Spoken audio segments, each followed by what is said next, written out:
Desktop environment objectives. इस lesson में आप पढ़ेंगे कि आइकॉन्स क्या होते हैं और ये किस तरह इस्तेमाल होते हैं।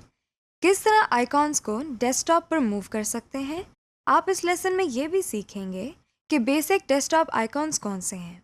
आप ये भी सीखेंगे कि डेस्कटॉप विंडो के कौन कौन से हिस्से हैं।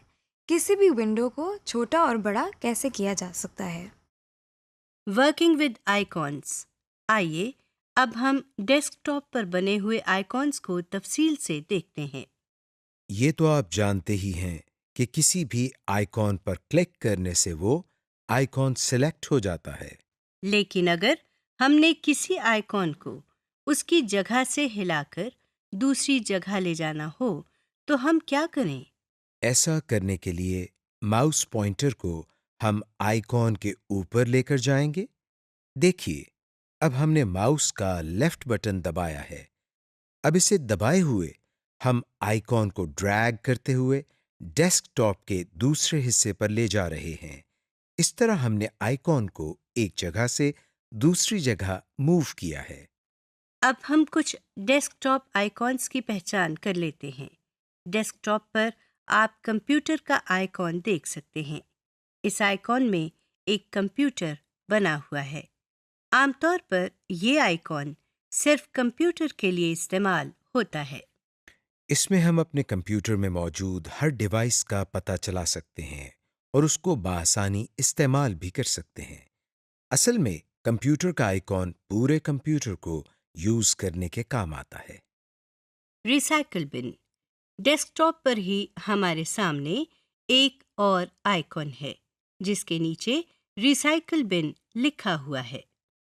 ये तो आप जानते ही हैं कि बिन का मतलब टोकरी है और रिसाइकल का मतलब है किसी चीज़ को दोबारा इस्तेमाल के लायक बनाने। यानी अगर कोई चीज़ ज़ाया हो चुकी है तो उस चीज़ को दोबारा इस्तेमाल के लायक बनाना।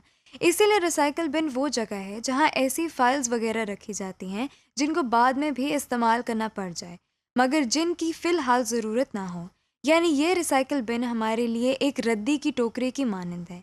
जब कोई फाइल या फोल्डर डिलीट करते हैं तो वो रिसाइकल बिन में जाती है और हम उसे रिकवर भी कर सकते हैं। अगर हम अपने कंप्यूटर से किसी फाइल को निकालना या मिटाना चाहते हों यानी डिलीट करना चाहते हों और हमें ये मालूम ना हो कि उस फाइल की हमें बाद में ज़रूरत होगी या नहीं तो हम उस फाइल को डिलीट करते हैं और कंप्यूटर खुद ब खुद उस फाइल को रिसाइकल बिन में डाल देता है ताकि अगर बाद में हमें उस फाइल की ज़रूरत पड़े तो हम रिसाइकल बिन से उस फाइल को निकाल सकें।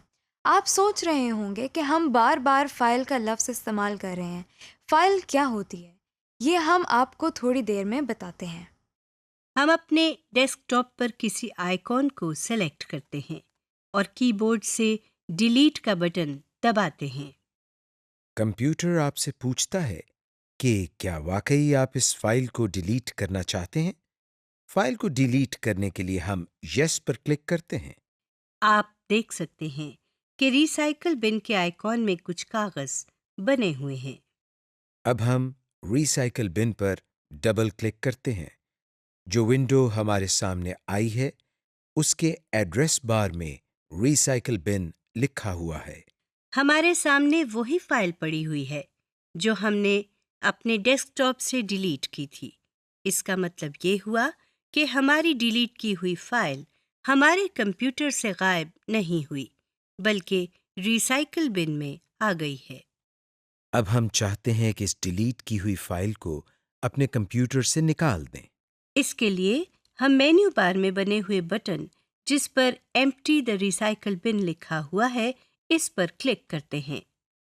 कंप्यूटर ने हमारे सामने एक मैसेज बॉक्स दे दिया है जिसमें वो पूछ रहा है कि क्या हम वाकई इस फाइल को डिलीट करना चाहते हैं। यस पर क्लिक करने से फाइल हमारे कंप्यूटर से निकल जाएगी और नो पर क्लिक करने से हमारे सामने से ये मैसेज बॉक्स हट जाएगा। हम नो पर क्लिक करते हैं। अब हम देखते हैं कि अगर हम इस फाइल को वापस वहीं ले जाना चाहते हैं जहां से हमने इसको डिलीट किया था तो इसके लिए हमें क्या करना चाहिए। अगर रिसाइकल बिन में एक से ज़्यादा फाइल्स मौजूद हैं और किसी खास फाइल को उसकी जगह वापस लाना चाहते हैं तो मतलूबा फाइल पर क्लिक करके उसे सेलेक्ट करें। आप देखेंगे कि मेन्यू बार में रीस्टोर दिस आइटम के ऑप्शन मौजूद है। इस पर क्लिक करने से फाइल वापस अपनी जगह पर चली जाएगी। अगर आपने रिसाइकल बिन में मौजूद तमाम फाइल्स को रीस्टोर करना हो तो किसी भी आइटम को सिलेक्ट ना करें। तो आप देखें कि मेन्यू बार में रीस्टोर ऑल आइटम्स लिखा हुआ है। इस पर क्लिक करने से रिसाइकल बिन में मौजूद तमाम फाइल्स अपनी पहली वाली पोजीशन पर ले जा सकते हैं, जहां से हम इन फाइल्स को दोबारा एक्सेस कर सकते हैं। जब हम रिसाइकल बिन को बंद करके वापस अपने डेस्कटॉप पर आए हैं तो जो फाइल हमने डिलीट की थी वो हमारे सामने पड़ी है। Directory tree. अब हम फोल्डर्स के बारे में कुछ मज़ीद तफसीलात जानते हैं। इसके लिए हम रोज़मर्रा की एक मिसाल लेते हैं। रोज़मर्रा ज़िंदगी में हम तमाम काम कागज़ों पर करते हैं और फिर उन कागज़ात को महफूज रखने के लिए हम उनको फ़ाइल्स में डाल कर रखते हैं, और फाइल्स को महफूज रखने के लिए हम किसी दराज या अलमारी में रखते हैं। बिल्कुल इसी तरह हम कंप्यूटर पर भी अपने किए हुए काम को फाइल्स की शक्ल में महफूज करते हैं और फिर फाइल्स को फोल्डर्स में डालकर रखते हैं। मिसाल के तौर पर अगर हमारे पास कुछ कागज़ात हों जिनमें हमारे अखराजात यानी एक्सपेंसेस के बारे में कुछ तफसीलात लिखी हों, तो हम उन कागज़ात को एक फ़ाइल में डालकर रखेंगे और इस फ़ाइल का नाम एक्सपेंसेस रखेंगे। इसी तरह अगर एक फ़ाइल हमारी आमदनी यानी इनकम के बारे में है तो हम उस फ़ाइल का नाम इनकम रखेंगे। ये भी हो सकता है कि जिस दराज या फ़ाइल में हमने ये रखा है उस दराज का नाम फाइनेंसेस रख दें, ताकि बहुत सारे दराज़ों में से हमको मालूम हो कि किस दराज में एक्सपेंसेस और इनकम की फ़ाइल्स मौजूद हैं। इसी तरह अगर हमने किसी दराज या अलमारी से कोई फ़ाइल निकालनी हो तो पहले हम अलमारी खोलते हैं, फिर दराज खोलते हैं, फिर बहुत सारी फ़ाइल्स में से अपने काम की फ़ाइल निकालते हैं। यानी अगर हम फाइनेंस के फ़ोल्डर में से एक्सपेंसेस की फ़ाइल निकालना चाहते हों तो पहले हम फाइनेंसेस की दराज खोलेंगे, फिर एक्सपेंसेस की फ़ाइल निकालेंगे। इसी तरह कंप्यूटर में भी पहले हम फ़ोल्डर्स खोलते हैं, फिर उसके अंदर मौजूद काफ़ी फ़ाइल्स में से अपनी काम की फ़ाइल निकालते हैं। इसी तरह जब हम बहुत सारे फ़ोल्डर्स के ज़रिए किसी फ़ाइल तक पहुंचते हैं तो हम एक पूरा पाथ इस्तेमाल करते हैं, यानी हम एक रास्ते के ज़रिए उस फ़ाइल तक पहुंचते हैं। कंप्यूटर की ज़ुबान में भी इस इस्तेमाल किए गए रास्ते को पाथ कहा जाता है। अब हम देखते हैं कि किसी फ़ोल्डर के अंदर अगर मज़ीद फ़ोल्डर्स हों और उन मज़ीद फ़ोल्डर्स के अंदर कुछ और फ़ोल्डर्स हों तो हम किस तरह उन तमाम फ़ोल्डर्स को एक ही जगह पर देख सकते हैं। हम आपको विंडोज़ एक्सप्लोरर के बारे में भी बताते हैं। विंडो एक्सप्लोरर को फ़ाइल एक्सप्लोरर भी कहा जाता है।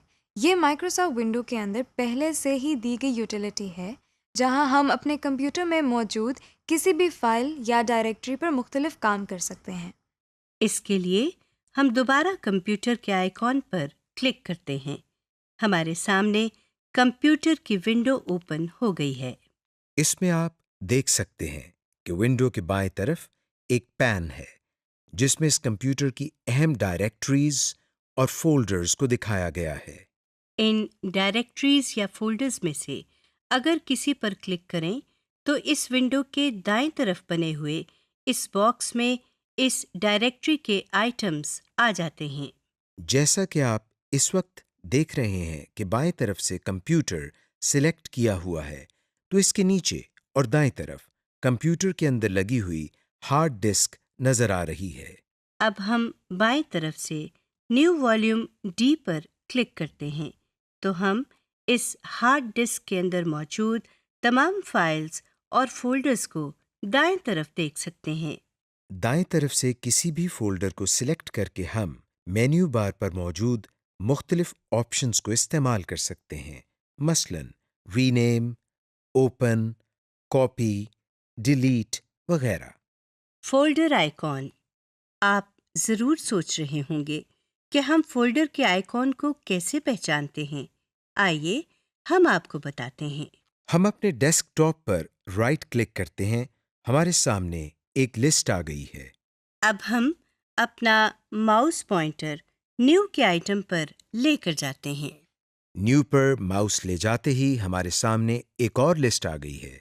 यहाँ से हम कुछ चीज़ों के आइकॉन्स बने हुए देख सकते हैं। सबसे ऊपर फोल्डर लिखा हुआ है और इसके साथ ही इसका आइकॉन भी बना हुआ है। ये आइकॉन सिर्फ फोल्डर्स के लिए मखसूस है। इसी तरह हम बाकी फाइल्स या सॉफ्टवेयर्स के आइकॉन्स भी बने हुए देख सकते हैं। फोल्डर के आइटम पर क्लिक करने से हमारे डेस्कटॉप पर एक नया फोल्डर आ गया है। ये आइकॉन सिर्फ फोल्डर्स के लिए मखसूस है। अगर आप किसी जगह इस आइकॉन को देखें तो समझ लें कि ये फोल्डर है। Create a desktop shortcut icon. अब हम देखते हैं कि हम अपने डेस्कटॉप पर मौजूद किसी फाइल या फोल्डर का शॉर्टकट कैसे बनाते हैं। अगर आपने कहीं जाना हो और मंजिल तक पहुंचने के 2 या ज़ायद रास्ते हों और उनमें से एक रास्ता बाकी रास्तों से छोटा हो यानी शॉर्टकट हो, तो आप मंजिल तक पहुंचने के लिए यकीनन शॉर्टकट अपनाएंगे। इसी तरह कंप्यूटर में भी अगर आप किसी फाइल को जल्द एक्सेस करना चाहते हो तो आप शॉर्टकट का इस्तेमाल करते हैं। सबसे पहले हम कंप्यूटर की विंडो खोलते हैं। इसके बाद हम लोकल डिस्क सी पर डबल क्लिक करते हैं।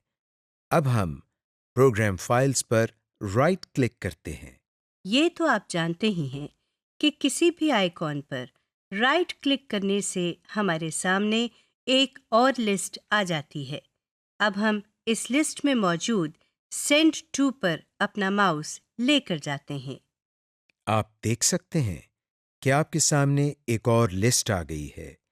इस नई लिस्ट में मौजूद हम दूसरे आइटम पर क्लिक करते हैं जहां डेस्कटॉप क्रिएट शॉर्टकट लिखा है। अब हम इस विंडो को बंद कर देते हैं। हमारे सामने डेस्कटॉप पर एक और फोल्डर बना हुआ आ गया है। जिस पर क्लिक करते हैं तो इसका नाम प्रोग्राम्स फाइल शॉर्टकट लिखा हुआ है। ये दरअसल लोकल डिस्क सी के अंदर मौजूद प्रोग्राम फाइल के फोल्डर का शॉर्टकट है। इसी तरह हम किसी भी फाइल या फोल्डर का शॉर्टकट बना सकते हैं, चाहे वो फाइल या फोल्डर हमारे डेस्कटॉप पर हो या हमारे कंप्यूटर में किसी भी जगह पर मौजूद हो। Resize and scale a desktop window. हम डेस्कटॉप विंडो की बेसिक प्रॉपर्टीज पहले ही देख चुके हैं। आइए अब हम डेस्कटॉप विंडो को अपनी मर्जी के मुताबिक बड़ा या छोटा करना सीखते हैं। हम दोबारा कंप्यूटर की विंडो खोलते हैं। कंप्यूटर की विंडो खोलने के बाद हम अपने माउस को विंडो के किसी कोने पर लेकर जाते हैं। आप देख रहे हैं कि हमारे माउस का पॉइंटर तब्दील हो गया है और इस नए पॉइंटर में दाएं और बाएं तरफ एरो का निशान बना है। अब हम माउस को इसी शक्ल में क्लिक करते हैं, मगर माउस का बटन नहीं छोड़ते। अब हम जहां जहां माउस को लेकर जाएंगे, विंडो का साइज भी इसी लिहाज से कम या ज्यादा होता जाएगा। ये काम आप विंडो के चारों किनारों पर कर सकते हैं। हर किनारे पर माउस की शक्ल तब्दील हो जाती है। Working with Windows. अब हम डेस्कटॉप विंडो में उन चीजों पर नजर डालते हैं जिनके बारे में हमने पहले नहीं पढ़ा। अब हम दोबारा कंप्यूटर की विंडो खोलते हैं। टाइटल बार के बारे में तो आप पढ़ ही चुके हैं। टाइटल बार के बिल्कुल नीचे मेन्यू बार है। मेन्यू बार में आप फाइल, एडिट, व्यू और इस तरह के कई बटन्स देख सकते हैं। किसी भी मेन्यू आइटम पर माउस ले जाने से वो आइटम सिलेक्ट हो जाता है। इस पर क्लिक करने से एक ड्रॉप डाउन मेन्यू हमारे सामने आ गया है। इसी तरह हम देख सकते हैं कि माउस को एडिट पर लेकर जाने से एडिट के नीचे एक मेन्यू आ गया है। मेन्यू बार के नीचे टूल बार है। इस बार में मजीद कुछ बटन्स बने हुए हैं। ये बटन नीचे वाले बॉक्स में मौजूद आइटम्स के मुतालिक होते हैं। इस डब्बे के मुख्तलिफ आइटम्स के लिए मुख्तलिफ मेन्यूज बनते हैं। जैसा कि अभी आप देख रहे हैं कि बाईं तरफ नेविगेशन पैन से हमने कंप्यूटर को सिलेक्ट किया हुआ है, तो मेन्यू बार में हमें सिस्टम प्रॉपर्टीज, ऑर्गेनाइज वगैरह के बटन्स नजर आ रहे हैं। लेकिन अगर हम नेविगेशन पैन से डॉक्यूमेंट्स पर क्लिक करते हैं, तो ये देखिए मेन्यू बार के बटन मुख्तलिफ हो गए हैं। और अगर हम यहाँ से किसी फोल्डर पर क्लिक करते हैं तो मेन्यू बार में कुछ मज़ीद बटन्स ऐड हो गए हैं। ये इसलिए होता है कि जो भी आइटम्स हम सिलेक्ट करते हैं, इस आइटम से मुतालिक जो फंक्शंस परफॉर्म होते हों, तो मेन्यू बार में वो बटन्स ज़ाहिर हो जाते हैं। मिसाल के तौर पर हम किसी भी फोल्डर पर क्लिक करते हैं तो देखिए इस फोल्डर को हम ओपन कर सकते हैं, शेयर कर सकते हैं, ईमेल कर सकते हैं या फिर इस जगह एक नया फोल्डर बना सकते हैं। इसी विंडो के सबसे नीचे आप एक और बार देख सकते हैं। इस बार में आप एक कोने में कंप्यूटर का नाम लिखा हुआ देख सकते हैं और साथ में एक कंप्यूटर की तस्वीर भी बनी हुई है। इस बार को स्टेटस बार कहते हैं। अब हम नेविगेशन पैन से डॉक्यूमेंट्स पर क्लिक करते हैं और प्रीव्यू पैन में बनी हुई फाइल जिस पर माय टेक्स्ट लिखा हुआ है उस पर क्लिक करते हैं। आप देख सकते हैं कि स्टेटस बार में एकदम कुछ लिखा हुआ आ गया है। इसका मतलब ये हुआ कि स्टेटस बार हमें इस फाइल के बारे में कुछ मालूमात दे रहा है। Applications window. अभी तक हमने विंडोज़ के बारे में जनरल बातें सीखी हैं, यानी हमने उन फंक्शनैलिटीज़ के बारे में सीखा है जो हर विंडो में होती हैं। हम ये भी जानते हैं कि कुछ ऐसे सॉफ्टवेयर्स हैं जिनको हम सिस्टम सॉफ्टवेयर कहते हैं, मसलन ऑपरेटिंग सिस्टम, और कुछ सॉफ्टवेयर्स ऐसे हैं जिनको एप्लीकेशन सॉफ्टवेयर कहा जाता है। एप्लीकेशन सॉफ्टवेयर के ज़रिए हम ऐसे काम कर सकते हैं जो हमारी रोज़मर्रा ज़िंदगी में अप्लाई होते हैं। ये सॉफ्टवेयर्स देखने में बिल्कुल आम विंडोज़ की तरह होते हैं, मगर उन सॉफ्टवेयर्स में कुछ इजाफी खूबियाँ भी होती हैं। आइए अब कुछ एप्लीकेशन सॉफ्टवेयर्स के बारे में देखते हैं। सबसे पहले माइक्रोसॉफ्ट वर्ड खोलते हैं जो कि एप्लीकेशन विंडो की बेहतरीन मिसाल है। इसके लिए हम स्टार्ट के बटन पर क्लिक कर रहे हैं। सामने आने वाली लिस्ट में हम अपने माउस को ऑल प्रोग्राम्स पर क्लिक करते हैं, तो हमारे सामने एक और लिस्ट आ गई है। इस लिस्ट में से हम माइक्रोसॉफ्ट ऑफिस पर क्लिक करते हैं। इस नई लिस्ट में से अब हम माइक्रोसॉफ्ट वर्ड 2010 पर क्लिक कर रहे हैं। आप देख सकते हैं कि जो विंडो आपके सामने आई है, इसके टाइटल बार में माइक्रोसॉफ्ट वर्ड लिखा हुआ है, यानी ये माइक्रोसॉफ्ट वर्ड की एप्लीकेशन है। आपने देखा होगा कि माइक्रोसॉफ्ट वर्ड भी किसी विंडो से कुछ ज़्यादा मुख्तलिफ नहीं है। जैसा कि आप देख चुके हैं, इसमें भी एक टाइटल बार है जैसे हर डेस्कटॉप विंडो में होती है। इस एप्लीकेशन विंडो में टाइटल बार के नीचे रिबन टैब्स हैं, जिसमें फाइल, इंसर्ट, होम वगैरह लिखा हुआ है। हर रिबन टैब के नीचे बहुत सारे फॉर्मेटिंग मेन्यूज हैं। ये हमने किसी भी विंडो में नहीं देखा था। आप सोच रहे होंगे कि फॉर्मेटिंग मेन्यूज़ को हम किस लिए इस्तेमाल करते हैं। आपको हम फॉर्मेटिंग मेन्यूज़ अगले मॉड्यूल में इस्तेमाल करना सिखाएंगे, जब आप माइक्रोसॉफ्ट वर्ड के बारे में तफसील से पढ़ेंगे। किसी भी डेस्कटॉप विंडो की तरह एप्लीकेशन विंडो में भी स्टेटस बार होती है। आपको याद होगा कि हमने स्टेटस बार को विंडो के सबसे नीचे देखा था, और ये भी याद होगा कि ये किस लिए इस्तेमाल होती है। एप्लीकेशन विंडो में भी स्टेटस बार सबसे नीचे दी गई है, जैसा कि आप देख रहे हैं। Minimise and maximise applications window. जिस तरह हमने विंडो को मिनिमाइज और मैक्सिमाइज किया था, उसी तरह हम एप्लीकेशन विंडो को भी मिनिमाइज या मैक्सिमाइज कर सकते हैं। आप अपनी स्क्रीन पर डैश का बटन बना हुआ देख सकते हैं। इस बटन पर क्लिक करते ही हमारे सामने मौजूद विंडो एक आइकॉन की शक्ल इख्तियार कर चुकी है और हमें टास्क बार में नजर आ रही है। जिस तरह हमने विंडो को रीस्टोर किया था, बिल्कुल उसी तरह हम इस विंडो को भी रीस्टोर करते हैं। हम अपने माउस से इस विंडो के आइकॉन पर क्लिक करते हैं, तो ये विंडो टास्क बार से निकलकर दोबारा हमारे सामने आ गई है। जैसे हमने विंडो को बड़ा किया था और वो विंडो हमारी पूरी स्क्रीन पर आ गई थी, उसी तरह हम एप्लीकेशंस विंडो को भी मैक्सिमाइज कर सकते हैं। हम टाइटल बार में बने हुए बॉक्स के बटन पर क्लिक करते हैं और देखते हैं कि ये विंडो भी हमारी पूरी स्क्रीन पर आ गई है। Active and inactive window. अब हम एक बहुत ही अहम और दिलचस्प चीज सीखते हैं। हम ये देखते हैं कि अगर हमारे पास एक से ज्यादा विंडोज खुली हों और हमने एक विंडो से दूसरी विंडो में जाना हो तो हमें क्या करना चाहिए। दूसरी विंडो खोलने के लिए हम सबसे पहले माइक्रोसॉफ्ट वर्ड की विंडो को मिनिमाइज करते हैं और फिर डेस्कटॉप पर से कंप्यूटर के आइकॉन पर डबल क्लिक करते हैं। आप देख सकते हैं कि टास्क बार में 2 आइकॉन्स बन चुके हैं। अब हम टास्क बार में मौजूद माइक्रोसॉफ्ट वर्ड की एप्लीकेशन विंडो के आइकॉन पर क्लिक करते हैं। आपने देखा, आपके सामने कंप्यूटर वाली विंडो नीचे टास्क बार में आइकॉन की शक्ल में नजर आ रही है, जबकि माइक्रोसॉफ्ट वर्ड वाली विंडो आपके सामने स्क्रीन पर मौजूद है।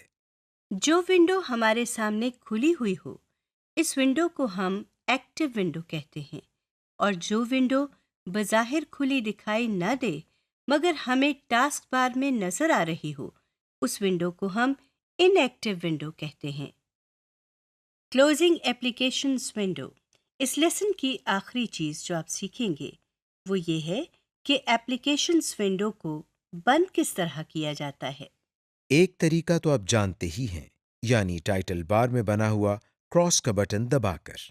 एप्लीकेशन विंडो को बंद करने का एक तरीका और भी है। इसके लिए हम फाइल मेन्यू पर क्लिक करते हैं। इस लिस्ट की सबसे आखिरी ऑप्शन जिस पर एग्जिट लिखा हुआ है उस पर क्लिक करते हैं। इस पर क्लिक करते ही ये विंडो बंद हो गई है और इस विंडो का आइकॉन भी टास्क बार में नजर नहीं आ रहा। समरी। इस लेसन में हमने पढ़ा कि आइकॉन्स किसे कहते हैं और आइकॉन्स के क्या फ़वाइद हैं, किस तरह हम आइकॉन्स को सिलेक्ट कर सकते हैं और किस तरह उनको अपने डेस्कटॉप पर मूव कर सकते हैं। इस लेसन में आपने काफ़ी आइकॉन्स की पहचान भी कर ली है। आपने ये भी सीख लिया कि किस तरह किसी भी आइकॉन का शॉर्टकट बनाया जाता है। इस लेसन के बाद आपको डेस्कटॉप विंडो और एप्लीकेशन विंडो के मुख्तलिफ हिस्सों की पहचान भी हो गई है। आप ये भी जान चुके हैं कि किस तरह एक विंडो को छोटा या बड़ा किया जाता है, किस तरह विंडो के साइज़ को अपनी मर्ज़ी के मुताबिक कम या ज़्यादा किया जा सकता है। आपने एप्लीकेशन विंडो को बंद करने के मुख्तलिफ तरीके भी सीख लिए हैं।